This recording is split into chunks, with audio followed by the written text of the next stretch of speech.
Break break থামেন থামেন, video খবরদার উপর দিক দিবেন না। আজকে যে আমার যে গল্প, এই গল্পটা যদি না শোনেন তাহলে আপনি জীবনে বড় কিছু মিস করবেন, বুঝছেন? আজকে আপনি করে এমন একটু গল্প শুনাম, সেই গল্প শুনিয়া আস্তে আস্তে জীবন তো যাবে গিয়া, আপনাদের জীবনে এত আল্লাহ আল্লাহ মিল আছে, বুঝছেন? তাই জন্য শুনেন গল্পটা। গল্পটা লেখা আমার আর আমার বইয়ের, মানে আমার স্বামী স্ত্রী, বুঝছেন? গল্পটা দিচ্ছে কি, আমার ঘরে মনে হয় আমি একদিন অফিস থেকে বাসায় আছি, আইসা রাত্রি আমার ঘরে দুজনের তুমু ঝগড়া, সেই ঝগড়ার এক পর্যায়ে মনে হয় যে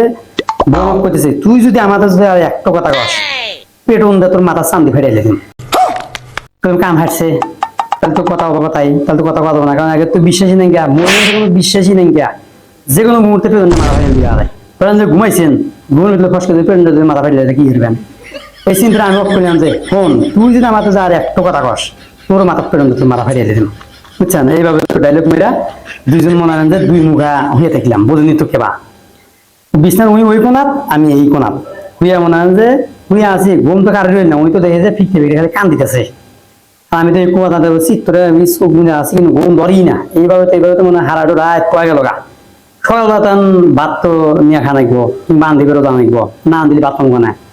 এখন একটু কয়ে দিস না, কলি তো ভয় বুঝিনি তো, বউ মানুষ পেটন যদি মাথা ফেটে দেয়, এই রিক্স তো আমার আছে। পরে কি আমি মনে হারেন যে ওই খাতা লিখে দিলাম যে বউ তুমি যা পাক শাক করো খাই অফিসে জানাইব, বউ আর মনে হারেন যে আমার খাবারটা টান নিয়া পাশে লিখে দিল, তুই যা পাক করে তুই বাইরে খাইয়া দে অফিসে যা, না কোনো কথা কন। পরে কি পরিস্থিতি শিকার অভি পাক শাক করিয়া মনে হারেন যে খাইয়া দে অফিস বিলে গেলাম, আইতে এলাম তাও কারো কি কোনো কথা নাই, রাত্রে আবার কি ওই যে মানে রাত্রে কি সন্ধ্যে রাখ দিয়া রোজার দিন ইফতার তো হারাই নাকবো, পরে মানে খাতা লিখে দিলাম যে বই ইফতারে কি কোনো কাটাকাটি হচ্ছে কিংবা মানে তরমুজ ফুলগুলো আছে খেজুর মেজুর এগুলো সবকিছু সিস্টেম হচ্ছে, বউ নয় লাগে দেখলো তুই সিস্টেম করে খাগা আমার কষ্টটা মানে লিখে দিছে আর কি খাতা, মানে আমার ঘরে তো মুয়ার কথা হইতেছে না, খালি খাতা কলমে লেখা হইতেছে, বুঝলেন? তখন মানে কোন রকম ভাবে ম্যানেজ করে ওই সময় পার হওয়ার পরে মনে হারেন যে আবার মনে হারেন যে হাসিতে ওটা থেকে তো সকালবেলা ঘুম তো ভেঙবার চাই না, বুঝলাম? পরে আমি কি করবো মনে হারেন যে ওই খাতা লিখে দিলাম, বউ আমার তো অফিস লেখা 7টা 5-এ থেকে তুমি এক কাম করো, আমাকে মনে হলো যে 6টা 30-এ ডাক দিও, মানে খাতা লিখে দিলাম, লিখে দেয় মনে হারেন যে ঘুমাইলাম, বুঝলি তো লেহালে ওর কি করবো, যদি কথা কই তো পেটনটা মাথা ফেলে দিব, একটু রিক্স আছে না? সঠিক বলেছেন। এই রিক্সেতে মনে হয় কথা কইতেছি না, খালি খাতা লিখে দিতেছি,